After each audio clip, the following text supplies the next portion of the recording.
Assalamualaikum warahmatullahi wabarakatuh.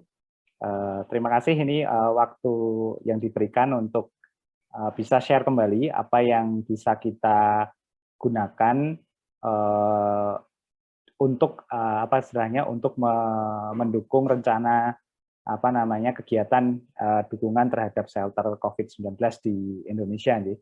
Nah, jadi yang sudah kami siapkan, mungkin secara umum sebenarnya yang kami siapkan itu kita mendevelop suatu ekosistem, ekosistem sistem gitu ya dan data yang bisa memonitor perkembangan kasus COVID di Indonesia dan di daerah, plus nanti dukungan terhadap apa namanya aktivitas untuk monitoring pasien di shelter dan juga konsultasi medis ya dengan menggunakan fasilitas online gitu ya. Jadi rekan-rekan sekalian nanti bisa langsung mengaksesnya itu melalui alamat covid19.gamabog.id. Nah, jadi di sini tersedia nanti banyak fitur yang sudah kita siapkan. Jadi di sini mungkin ada 360 analisis, ini nanti menunjukkan grafik berbasis visualisasi pola-pola pertambahan kasus di Indonesia secara nasional dan per pulau gitu ya. Per pulau itu mengilustrasikan perkembangan per daerah mobilisasi misalnya gitu. Kemudian ini juga ada beberapa situation dashboard kalau kami menyebutnya untuk daerah-daerah yang kami sebut sebagai daerah-daerah yang kritis yang membutuhkan penanganan khusus ya. Jadi saat ini kami coverage-nya masih untuk DIY, kemudian Kudus, Pati, Jepara, dan Demak. Nah, khusus yang DIY mungkin biar tahu juga, karena nanti mungkin kita akan lebih banyak prototipe-nya ada di sini. Jadi di sini nanti bisa dilihat kalau diklik, nanti akan memunculkan dashboard apa namanya perkembangan kasus harian plus nanti status pasien dalam proses rujukan. Jadi kami memonitor juga jumlah pasien yang masih dalam antrian dari rumah sakit yang masih menuju ke mencari rujukan. Jadi ini penting juga karena nanti pada titik tertentu, mungkin belum sekarang, data pasien yang ada di shelter maupun isolasi mandiri nanti kita bisa mendeteksi seberapa banyak yang sebenarnya membutuhkan rujukan dan nanti bisa kita tampilkan di sini. Dan sistem ini dipakai oleh beberapa rumah sakit untuk memonitor, misalnya di rumah sakit A ada ketersediaan bednya ada, nanti bisa langsung mengontak agar kemudian bisa diinformasikan bahwa statusnya sudah ada. Jadi semacam itu. Jadi ini salah satu yang kita coba lakukan. Nah, kemudian untuk kita, untuk yang fokusnya di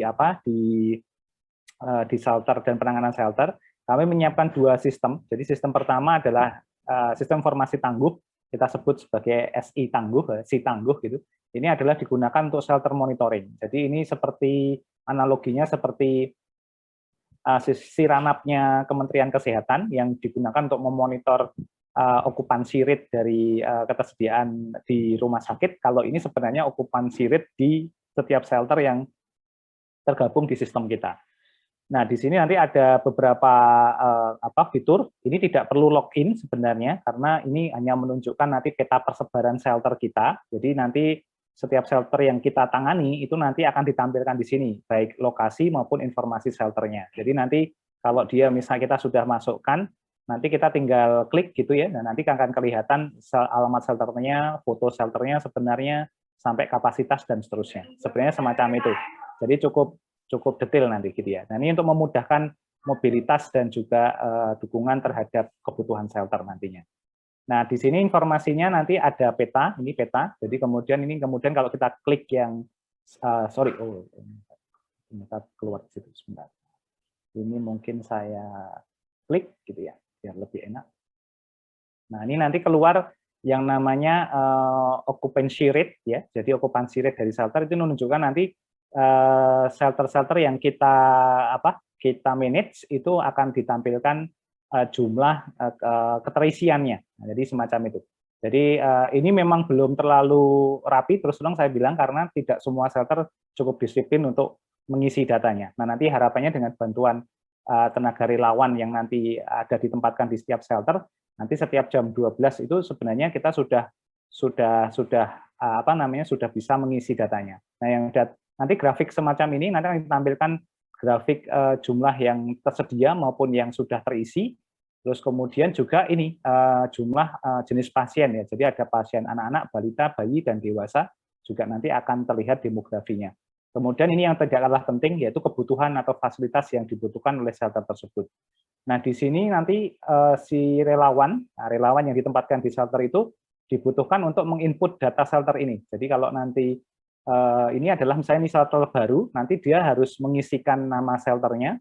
Jadi ini sekarang lagi banyak ya pertambahan data-data shelter yang dimunculkan di banyak daerah, di banyak kelurahan gitu. Nah, itu baik di kota, Bantul, Sleman, Kulon Progo itu cukup banyak. Nah, ini rencananya nanti kita akan encourage untuk bisa memasukkan namanya, siapa penanggung jawabnya, kapasitas tersedia, share lokasinya, sehingga nanti memudahkan jadi bank data untuk manajemen ketersediaan shelter.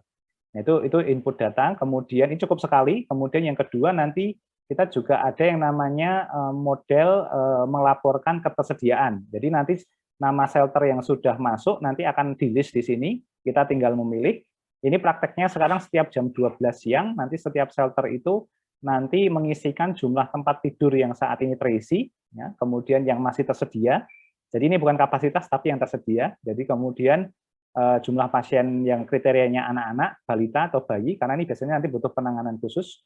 Dan kemudian biasanya kalau ada kebutuhan-kebutuhan mendesak ya, misalnya kayak popok bayi atau mungkin kebutuhan khusus lainnya itu disampaikan. Karena biasanya kalau di grup Sonjo nanti list data ini kami share tiap hari untuk memantik nanti ada donasi atau langsung mobilisasi bantuan ke shelter tersebut. Jadi semacam itu.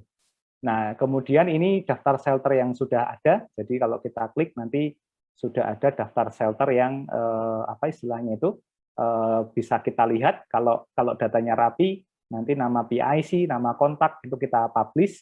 Nah, sehingga kalau misalnya ada kebutuhan-kebutuhan mendesak, nanti kita bisa lihat dan bisa mengontaknya atau mencari. Sekarang shelter mulai sulit ya untuk mendapatkan. Jadi tidak hanya rumah sakit, tapi shelter juga mulai sulit untuk didapatkan. Nah, ini contohnya, ini shelter aktif yang mengisi hari ini. Ini ada 2 shelter yang sudah mengisi hari ini sebelum jam 12. Ini shelter BPSD PMP sama shelter COVID-19 asrama haji. Nah, bisa kelihatan ini jumlah tempat tidur terisinya saat ini ada 72, yang tersedia tinggal 16. Yang asrama haji sudah 59, ini 76. Ini juga ada demografi dari pasien anaknya. Nah, ini nanti untuk membantu kita untuk di tenaga relawan untuk melihat dan memobilisasi tindakan-tindakan yang diperlukan. Nah, itu adalah sistem pertama yang harus rekan-rekan ketahui. Jadi namanya adalah sistem informasi tangguh. Jadi ini untuk pengelolaan atau si penanggung jawab dari shelternya. Nanti mungkin kalau nanti ada tenaga relawan yang diminta bantuan di sana, nanti bisa diarahkan untuk membantu pengisian